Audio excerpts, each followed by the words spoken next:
What happens when Hollywood tough guy Mark Wahlberg sits down with a View panel only for Joy Behar to pick a fight she absolutely cannot win? You're about to witness one of daytime TV's most explosive on-air implosions, where a routine promotional interview derails into a career-ending catastrophe for one of television's most controversial hosts. The studio lights were blazing that Tuesday morning as Mark Wahlberg strode onto The View, set with the ease of a man who's done this 100 times. He was there to promote his new gritty action thriller, already a frontrunner in box office. Predictions and the audience erupted as the Boston native took his seat. Whoopi Goldberg welcomed him with a warm grin. Sarah N. and Alyssa Farah Griffin radiated genuine excitement. And then there was Joy, arms crossed, jaw set, wearing the expression longtime viewers recognized immediately: trouble incoming. She had already spent the week under fire online for her latest round of controversial comments, and it showed. She wasn't here for a fun interview. She was here for blood. "Mark, welcome back to The View," Whoopi began cheerfully. "Tell us what drew you to this new project." Mark leaned in, relaxed and sincere. "When I read the script, I connected with this guy right away. He's made mistakes, but he's trying to make things right for his family, for himself. It's about redemption, second chances. That's something that means a lot to me." Sarah nodded. "Your evolution from your early days to now as a family man and businessman, it's been inspiring." Mark smiled. "Life's been good to me. I'm grateful every day." The conversation was flowing. The audience was loving it, and Mark was delivering exactly the kind of charisma producers dream of. But Joy Behar was stewing. Watching her co-hosts enjoy themselves only seemed to tighten her jaw further. And then, able to hold it in any longer, she struck Mark. She cut in sharply, her voice slicing through the room. "Can we talk about something real for a minute?" The air snapped into silence. Whoopi's smile dropped. Alyssa froze. Even the audience fell still. "I'm sorry, Joy," Mark said cautiously. "What elephant are we talking about?" Joy leaned forward, eyes narrowed. "Your past, Mark. Your real past. You've built this whole shiny image as America's sweetheart. But some of us remember who you were long before Hollywood cleaned you up." A ripple of discomfort moved across the set. Mark's expression stiffened, but he kept his voice level. "I've never hidden from my past. I've spent my entire adult life trying to be better. So if there's something specific you want to discuss, I'll address it." Joy scoffed. "Oh, how convenient. You've been open about it? That fixes everything, right? Few charity donations, a few interviews, and suddenly you're a saint." Whoopi tried to intervene. "Joy, maybe this isn't no." "Whoopi," Joy snapped. "I'm tired of people reinventing themselves and expecting the world to forget who they really are." For a moment, a flicker of the old Boston street toughness flashed in Mark's eyes. Everyone felt it, but instead of exploding, he did something far more dangerous. He smiled. "Joy," he said softly, his voice edged with steel. "What exactly are you trying to do here?" Joy's eyes widened. She hadn't expected calm. She hadn't expected control. Oh, she hadn't expected the spotlight to shift onto her. "Because if you want a real conversation about accountability, I'm ready," Mark continued. "But if your goal is to take a cheap shot at me for entertainment, well, that tells us a lot more about you than it does about me."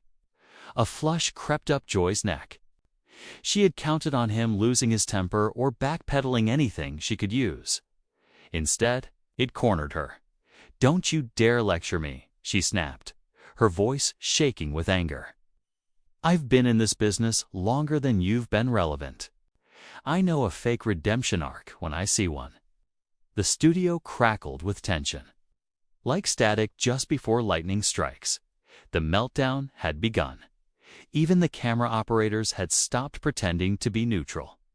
Their lenses stayed glued to the Unfolding disaster, as if afraid to blink and miss history being made. Sarah N. looked like she might slide under the table at any moment, while Alyssa Farah Griffin stared at Joy with open disbelief. Silent, are you really doing this? Mark leaned back in his chair, that faint, knowing smile still tugging at the corner of his mouth. He watched Joy unravel with the patience of someone who'd been underestimated before and knew exactly how this story ends. The audience felt it tooth a tilt. The shift, the moment the hunter realizes the lion has been behind her the whole time. You know what, Joy? Mark said suddenly, his Boston accent thickening just enough to make the hair on the back of neck stand up. You're absolutely right about one thing. Joy blinked, surprised, suspicious. You have been in this business a long time. Long enough to know the difference between journalism and whatever this is. He gestured lightly toward her, dismissive, surgical. Attacking a guest because you're having a bad week. That's not journalism. That's just bad television. Joy's mouth fell open. Not in outrage, at least. Not yet.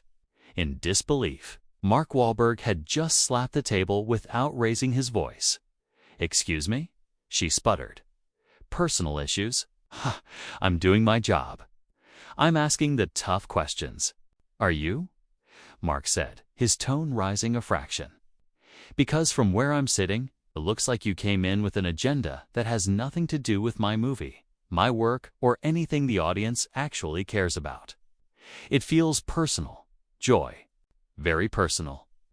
Off camera, Whoopi made frantic hand signals toward the control room. But it was live TV, no cutting away. No escape. This was a detonation in real time. How dare you psychoanalyze me? Joy snapped, voice climbing in pitch. I don't have personal issues with you.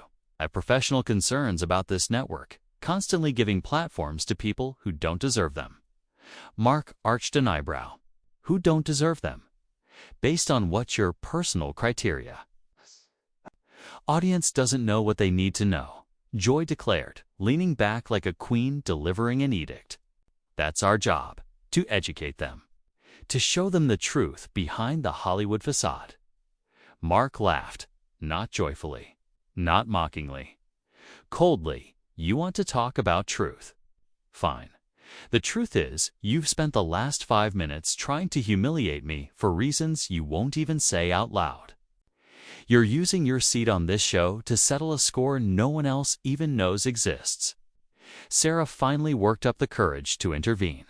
Maybe we should just... No, Sarah. Mark said sharply, never taking his eyes off Joy. Let her finish. I'm curious what Joy's truth really is. Joy's face went crimson. Her hands trembled, not enough for the wide shot, but enough for the audience in the room to see. You want my truth, she snapped. Fine, my truth is, I'm sick of watching privileged men like you get celebrated for doing the bare minimum to be decent. You made mistakes. You hurt people. And now what, everyone's supposed to applaud you for not being terrible anymore? I've never asked for applause, Mark replied, voice steady as a metronome. All I've asked for is the chance to prove that people can grow, that they can become better than their worst moments. But if that's something you don't believe in... Oh, spare me the philosophy, Joy interrupted. Some people don't deserve second chances. Some people don't get to just move on and pretend everything is fine. Silence. Total. Crushing. Joy seemed to realize, a half-second too late, that she had crossed a line even she couldn't redraw. Mark's expression changed. For the first time, genuine anger settled into his features. Controlled, focused, lethal. Some people don't deserve second chances, he repeated slowly. That's really what you want to say to millions of people. That redemption is impossible. That growth is meaningless. That people should be trapped forever in their worst moment. Joy opened her mouth to retort, but Mark leaned forward and the single movement silenced her. Because if that's what you believe, Joy, what does that say about you? About your mistakes? your regrets, your need for forgiveness. Don't you turn this around on me, Joy breathed, but the venom was gone. Her voice trembled. She knew the ground beneath her was collapsing. I'm not turning anything, Mark said. I'm just stating the logical conclusion of your own philosophy. If people can't change, that applies to everyone, including you. Alyssa tried to jump in. I think what Joy is trying to say. No, Alyssa. Mark cut her off gently but firmly. Let Joy speak for herself. She's said plenty about me. Now, let's hear how her worldview works in the real world. Joy swallowed hard. Her earlier fire reduced to ash. That's not I mean. I wasn't saying people can't change, she stammered. I'm saying some changes are more meaningful than others. The audience leaned forward. Mark leaned in too, and the knockout blow was coming. Moving the goalposts now, Mark asked, one brow lifting. A minute ago, you were saying some people don't deserve second chances. Now it's about meaningful change. Which is it, Joy? The audience was spellbound. They weren't watching an interview anymore. They were watching a live demonstration of what happens when an ambush backfires. Mark had taken Joy's argument, twisted it gently, then handed it back to her like a mirror she didn't want to look into. You're twisting my words, Joy snapped. But even she didn't sound convinced. I'm repeating your words, Mark corrected calmly. Your exact words? And they say a lot about how you see human beings. About your belief in redemption. About your certainty that you're allowed to sit in judgment of everyone else. Whoopi tried again, voice brittle with desperation. Okay, let's take a breath here and maybe talk about the movie. But Joy wasn't done. Her pride wouldn't let her. You know what, Mark? She said, leaning forward as if she were about to lunge. You can sit there with your self-righteous attitude, but some of us remember what you were really like. Some of us haven't forgotten. Mark's smile returned frosty, razor-edged. Forgotten what, exactly, Joy? He asked, because all I hear are vague hints and dramatic pauses. If you have something to say, say it. If you have an accusation, make it. But stop hiding behind insinuations. I don't need to spell it out, Joy muttered, but her voice wobbled. Actually, you do, Mark replied. Right now, you sound like someone attacking a guest based on rumors and personal bias. Is that the journalist you want to be remembered as? The question sucked the air out of the studio. You could hear the hum of the lights overhead. Every camera caught the panic flickering behind Joy's eyes. I am a respected journalist with decades of experience. Joy hissed through clenched teeth. But the tremor in her voice betrayed her. Mark nodded slowly. Joy, respectfully, what just happened wasn't journalism. It was a personal attack pretending to be an interview. There's a difference. And I think, deep down, you know that. Personal attack. Joy repeated, rising abruptly from her chair. Her face was a dangerous shade of red. You want to see a personal attack? Sarah and Alyssa froze. Whoopi looked like she was about to dive across the table to stop what was coming next. You sit there acting like you're some saint. Joy spat. But we all know what you really are underneath that expensive suit. Mark remained perfectly still, perfectly calm. His serenity only enraged her more. He said, "And what am I, Joy? Please enlighten us." Joy didn't hesitate. You're a thug. A street thug who got lucky in Hollywood and now thinks he can lecture the rest of us about redemption. The gasp that erupted from the audience was instant and visceral. Even the cameras seemed to twitch in shock. Mark blinked once. Then unexpectedly, he laughed. A genuine, almost sorrowful laugh. Wow, he said softly. You really went there. He shook his head, not angry, but disappointed. A thug. That's your professional assessment of someone you've never spent 5 minutes with off camera. That's what you came here with? I call it like I see it, Joy shot back, but her breathing was uneven. She knew she had stepped off a cliff. Do you? Mark asked quietly. Because what I see is someone who just called a guest a thug on national television, because of her own assumptions and bitterness. What I see is someone so angry she's forgotten how to show basic humanity. Don't psychoanalyze me, Joy cried, voice cracking. I'm not, Mark replied. I'm observing what you're doing right now. In real time, in front of millions. Whoopi finally found her voice.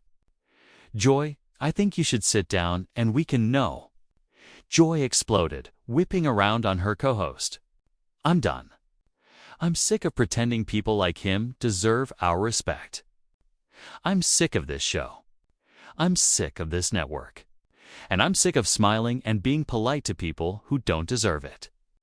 She stood there, shaking, rage, humiliation, adrenaline, all spiraling out of control as the studio descended into stunned silence. And Mark sat there, quiet, unbroken, a mirror she couldn't stand to look into. The studio dissolved into instant chaos. Producers rushed onto the floor, headsets buzzing with frantic instructions. Audience members whispered in disbelief, some covering their mouths, others craning forward as if afraid to blink and miss a second. Sarah and Alyssa looked like they wanted to sink beneath their chairs, while Whoopi stood frozen, eyes wide, shoulders tense, watching a colleague unravel on live television. But Mark didn't move. He sat perfectly still, calm in the eye of a storm that wasn't his. Watching Joy's spiraling rage with something that looked less like anger and more like human concern. Joy, he said softly, his voice slicing cleanly through the noise. Look at yourself right now. Look at what you're doing. Is this really who you want to be? For the first time, a flicker of recognition crossed Joy's face. She glanced around the horrified hosts, the stunned audience, the cameras capturing every second. Reality hit her like a weight dropped from above. And then, instead of stepping back from the edge, she stepped off it. You know what? She said, her voice suddenly eerie in its calmness. Now you're right, Mark. This isn't who I want to be. She straightened, eyes blazing with a new, terrifying clarity. I don't want to be someone who has to sit here and pretend to be nice to people I can't stand. I don't want to be part of a show that gives platforms to people I fundamentally disagree with. She turned and looked directly into camera one, the home audience now the target of her confession. I've been on this show for years, trying to bring honest real talk to daytime television. But apparently, that's not what this network wants. They want fake smiles and softball questions for their celebrity friends. Joy, Whoopi began, voice pleading. Let's take a commercial break. No. Joy's voice cracked like a whip. I'm done. She began unclipping her microphone with shaking hands. I'm done pretending. I'm done being part of this charade. Mark watched, posture still relaxed, eyes filled not with victory, but with sadness. Joy, you don't have to do this, he said gently. We can talk. Whatever's really going on, what's bothering me, she snapped, hurling the mic onto the table. Is that I've wasted years of my life trying to hold people accountable, and all I get told is, be nicer. Be more polite. Be more accommodating to people who don't deserve it. She looked at Mark one last time, eyes burning. You want to know what I really think? I think you're all frauds. Every single one of you. And I'm tired of being part of the fraud. And with that, Joy Behar walked off the set of The View for the final time, leaving behind a stunned studio, shell-shocked co-hosts, and one of the most surreal meltdowns ever broadcast. Mark sat silently for a moment, absorbing the wreckage. At last, he turned to the remaining hosts. I'm really sorry about that, he said quietly. That's not how I wanted this to go. Whoopi, calling on a lifetime of live TV instincts, found her composure. Mark, that wasn't your fault. Sometimes television gets real in ways we don't expect. I hope she's okay, Mark added sincerely. Whatever's going on with her personally, I hope she finds some peace. Somehow, impossibly, the show continued. Mark answered questions about his movie with grace, as if the floor hadn't just collapsed beneath them minutes earlier. But everyone understood. They had witnessed a moment that would define daytime television for years, a meltdown destined to be replayed, dissected, and mythologized. And there you have it. One of the most shocking exits in television history. Joy Behar's attack on Mark Wahlberg backfired so spectacularly that she ended up destroying her own career in front of millions of viewers. Make sure to subscribe for more incredible celebrity stories like this one. And let me know in the comments, do you think Joy went too far, or was she just saying what everyone else was thinking?